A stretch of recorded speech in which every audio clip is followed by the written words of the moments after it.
things. Um, so well, I joined Land Rover as a very young man. I was about 24 years old when I originally joined Land Rover. And right back in those days, we were actually already discussing what do we do with a new Defender. The reality was the technologies didn't enable the step that we actually wanted to make. So we've had to wait quite a long time. And I went away and now I'm back. And here we are. You know, it's 71 years since the original Defender was launched, and now we're redefining what Defender is all about. And that's absolutely as true for the interior as it is for the exterior. And redefining something as iconic as Defender isn't that easy to do. It involves making conscious, intentional choices. You know, and we made a lot of choices. We want to get this vehicle absolutely right. So we dived into all the lessons that we learned over those 70 years, not just with Defender, but with everything that we made, and and the experiences of other people's successes and failures too. We piled all of that collective wisdom in, and we decided we'll take a new direction. Okay? So here we are. And that required us to have some very, very, very fresh thinking. We needed to find new, intelligent solutions. Yeah? And we took a very different approach. And here we have the interior of Defender. And in our approach that we took to Defender was a very, what I would call, constructivist, architectural approach. Very, very honest, very architectural, and modular. What I wanted to end up with was a handsome interior. You can tell me whether you think it's that later. And my aim was to distill and refine that very, very essence of Defender. Somehow to capture that boundless spirit of adventure that Defender always had. But reconfigure it so it's more appropriate for a modern contemporary market, because all of our expectations are raised. We have high expectations of product. We have low acceptance of failure. And we all know how much things are worth and what they cost, and we want to get the most out of them. And when you take something as rugged as an off-road vehicle, that's extremely important. So durability and functionality were at the forefront. And as I said, it was for me as that boundless spirit of adventure. So starting at the front here with the fascia, we brought in something that's expected of all the other Land Rover products that we made. You know, we've got this low, very flat fascia top. It frames that wonderful view out ahead, very commanding over this rugged bonnet. The proportions and volumes of the interior pay homage to the original Defender, so it's kind of faintly, it's faint recognition. It's kind of like a Defender. But what runs through this fascia, and you've heard this before today, it's been said a couple of times, is we've got this magnesium alloy die casting that runs across the full width of the fascia. This is not a trim. This is actually the structure of the cross-car beam. There's an assembly in there that is so strong and so light because of this magnesium alloy that it really, really gives this thing strength. Yeah? These end caps are also die castings. These are incredibly tough, nice little grippy EPDM grip on the inside. You can actually push this vehicle with these handles. That's how strong this fascia is. And the reason we went down this route of construction was we wanted this thing to have tremendous integrity. What could be worse when you're driving off-road for a long period of time with squeaks and rattles and creaks and groans and things shaking? That wasn't where we wanted to be. We wanted to have immense strength. Throughout the interior, you'll find other magnesium and other metal castings, die castings, all very, very thin wall, all very, very efficient. The center stack, there's an element on the doors, there's the steering wheel trim itself. These are all metal die castings. They're not superficial trims, they actually provide some structural integrity.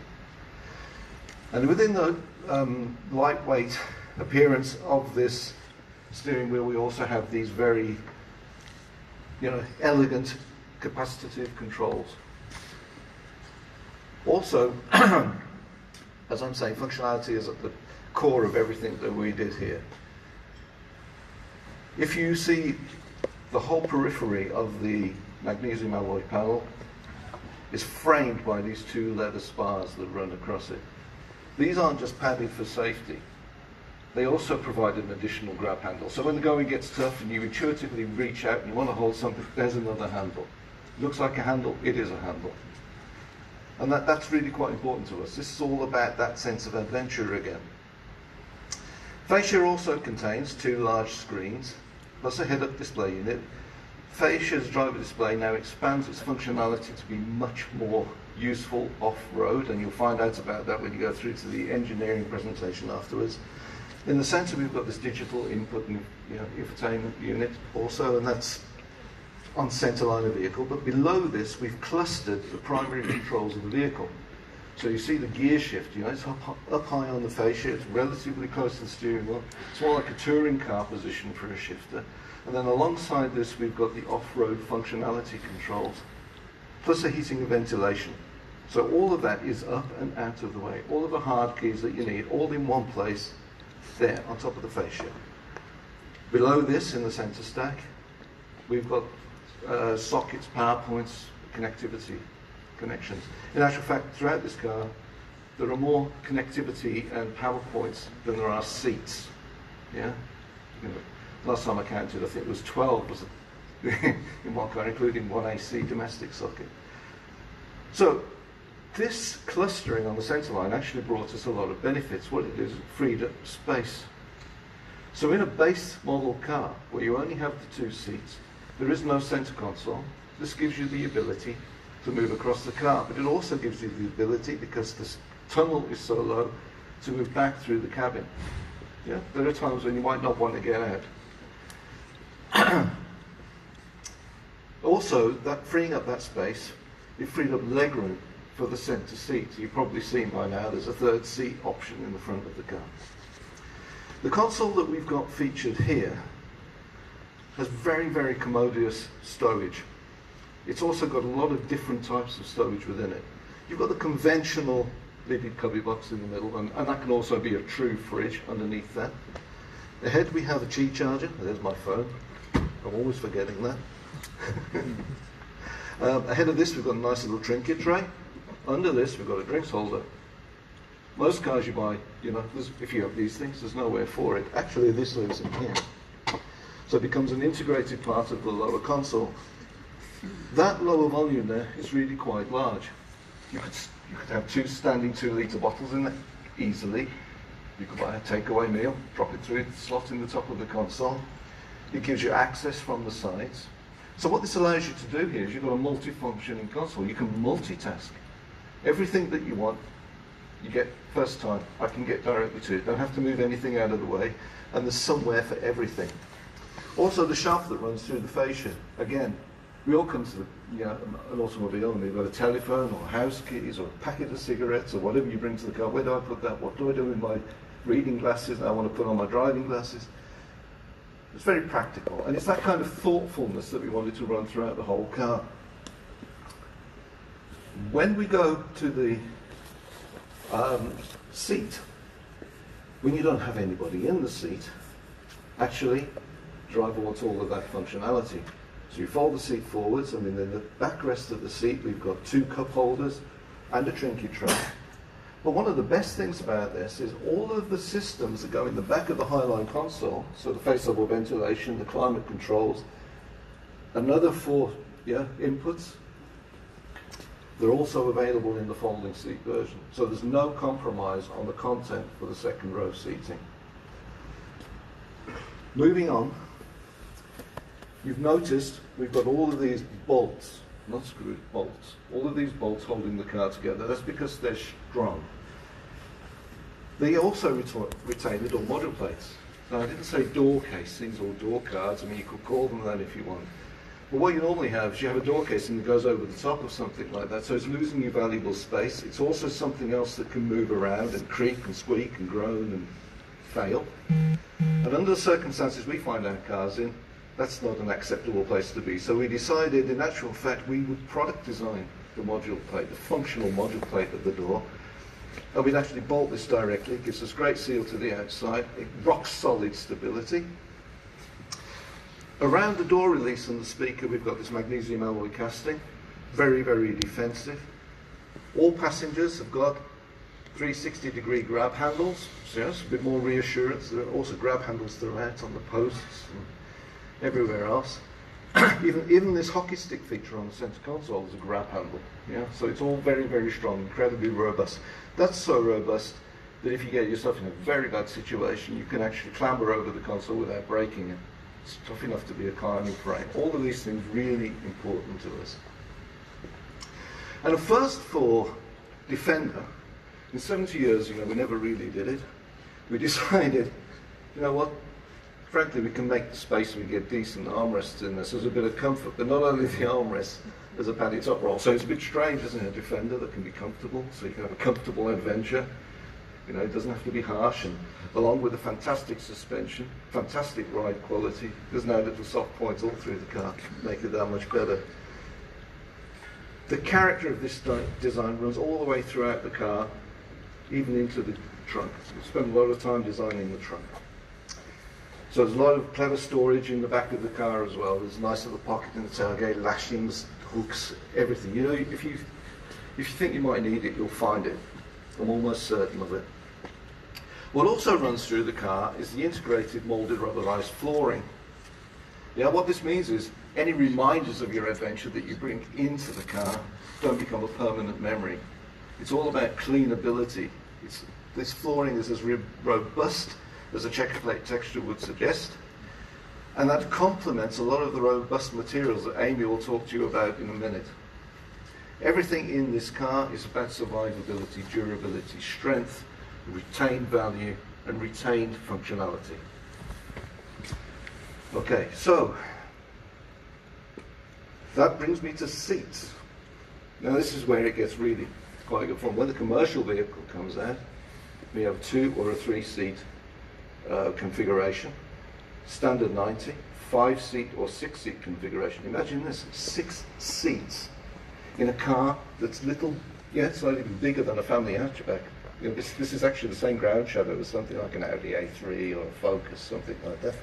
Phenomenal 6 seats and a relatively good trunk in the 90. Then when we come to the 110 version, which we have here, we've got 5 seats or 6 seats or 7 seats. So amongst all of that, there's a configuration for everybody. There's a car which can be tuned to meet the needs of the customer. Absolutely spot on. What do I do? How do I live? Who do I have in the car with me? All of that is really thought through. We also, you've probably noticed these, we've retained the Alpine lights, this window in the counter rail. So it adds a little bit of nice light into the second row seat and into the luggage space. Makes the car feel a little bit more airy inside. The panels here, the square panels on the outside, they also have on their inverse side storage. So here on the 90, this optional panel, here we can store something like a laptop or a comic or a book for kids, something like that. On the 110, we've got an area in here that can take a cell phone, but there are charge points for these things too. So even within the locality of these, you can charge these things up. So you never be anxious to say, well, I'm in your car, where can I charge up my empty cell phone? There's always somewhere to charge it. An option in this car is also a very large glass panorama roof. It's a nice sliding spoiler roof, and it kind of brings a lot of light into the car. But beyond that now, we're also offering a folding canvas roof. This really brings a sort of a spirit of adventure. It amplifies that. Fantastic sort of characterful, memorable experiences. The aperture in this is so big that you can actually stand in the second row and look out through the roof. So if you found that perfect place to stop and take a photograph over the greenery, and you can see down into the valley, or whatever that is, it's a great opportunity to be able to do that. So there's an awful lot of fun in this car, and I think to summarize, what I'd like to say is we set out to do this honest, constructivist interior. I want it to be impeccably handsome, shrewd in terms of its functionality, and absolutely prepared for any adversity that you might encounter. It's important that this car is always on your side. And most of all, I'm hoping that you find that this retains the essence, that very spirit of boundless adventure that Defender always had, still has, and as far as we're concerned, always will have. Thank you very much. Thanks. Thank you. Thank you. And now I'll hand you over to Amy Fischella, who will take you through the colour and materials program. Hi everyone, welcome. So we have a little bit of movement as we go around the space in terms of the color materials exhibit. So if you just stick with me, we'll probably be doing a little bit of movement. So as Alan said, I work also in design and I lead the color materials team. It's been said many times before, but Defender is no ordinary vehicle. And really, as we took on the Defender project, it gave our team license to challenge material conventions and look again at more traditional processes to unlock their potential for modern and creative solutions. From a development perspective, in terms of materials, everything that we created needed to be incredibly hard-wearing, fit for purpose, and have retained newness, considering what Defenders will actually do. So our approach could not be business as usual, as we aim to develop industry-leading technologies with attributes and tactility that would be appropriate for Defender and their customers, as well as appropriate from an aesthetic point of view. So Defender is essentially a tool, and obtaining this balance of tactility, durability, and softness was really key to create what we feel is modern and honest aesthetic for all the materials, coatings, and textures, both from an exterior and an interior point of view. So this part of the exhibit here is really showcasing all of the interior colors, materials, coatings, and textures. I'd rather focus on the key materials technologies. So if you need information on the interior trim walk, there are some takeaways on the tables behind you. Please feel free to take one of those. So that tells you how many color options there are for customers and what the trim walk is. Just to say something about the color palettes in general, because as Alan said, we have a lot of exterior, what we call painted body in white, exposed on the interior. We really had to develop the exterior colors and the interior colors hand in hand to create palettes that were very modular for our customers. So even though they're quite curated, there becomes a lot of options for customers because of the modularity. So we'll just move on over here if you don't mind. So as I was saying earlier, our vision for Defender materials was to deliver industry-leading material technologies. And here in this area of the exhibit, we're exhibiting those three key industry-leading technologies specifically for Defender. So within Land Rover Color Material Design, we understand the materials have attributes, and we work to dial those attributes up and down depending on the vehicle requirements and our customer requirements. So the first technology I'll talk to you about is powder coating.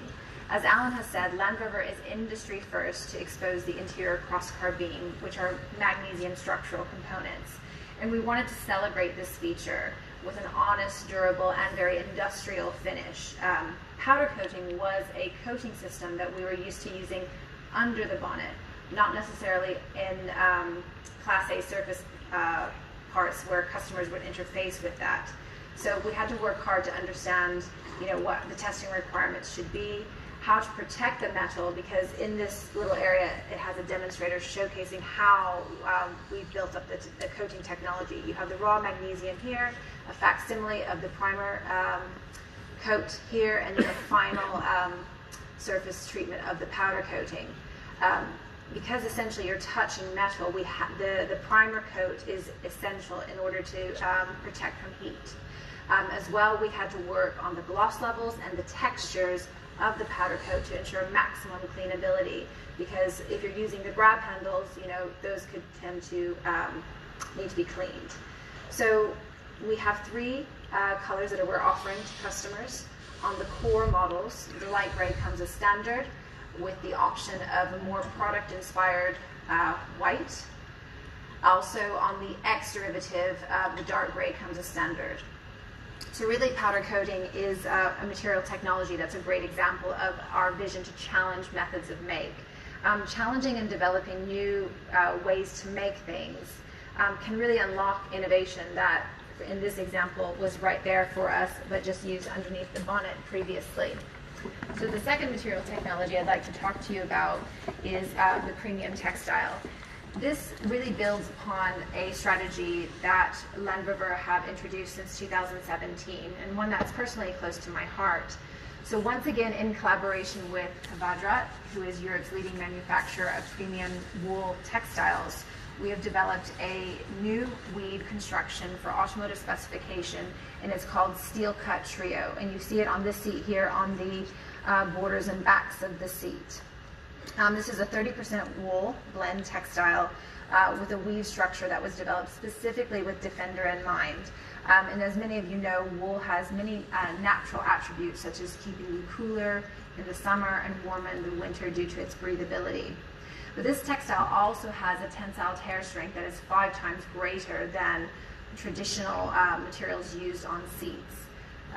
And we've also placed the textile purposefully in areas where you have a lot of wear, so where you get in and out, or if you're loading content from the boot and it brushes against the shoulders, it's placed purposefully. Now, this textile is used as standard in combination with Windsor leather on the X derivative, and if you'd like to see an example of that, there's a seat by the door behind you can have a look at. Really, it's this mixing of those materials that makes it feel more architectural on the interior.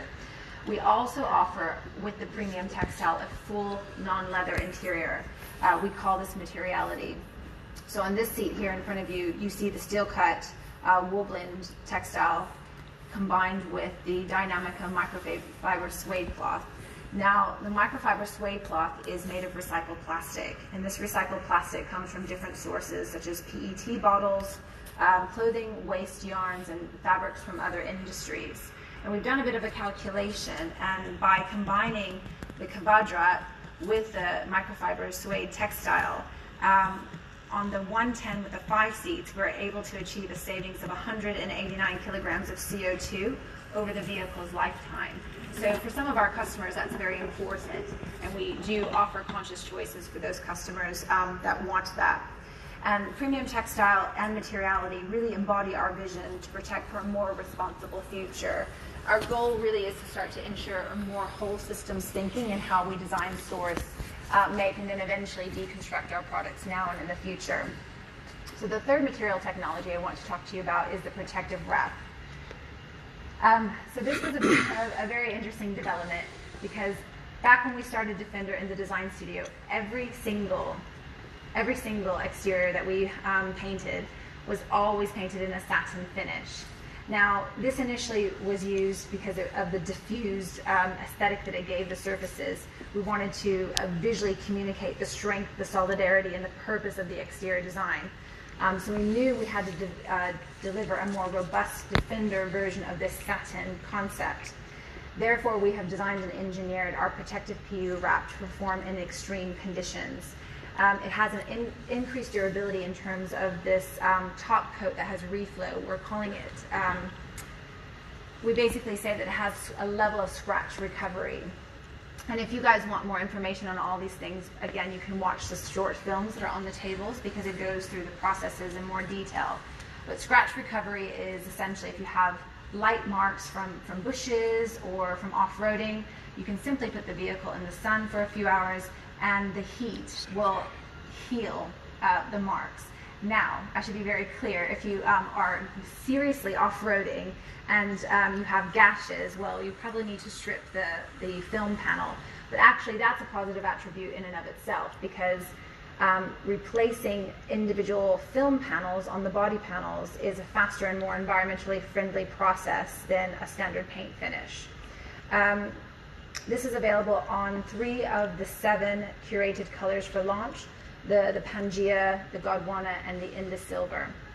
But the protective wrap really is an example of enabling material innovation by developing new approaches.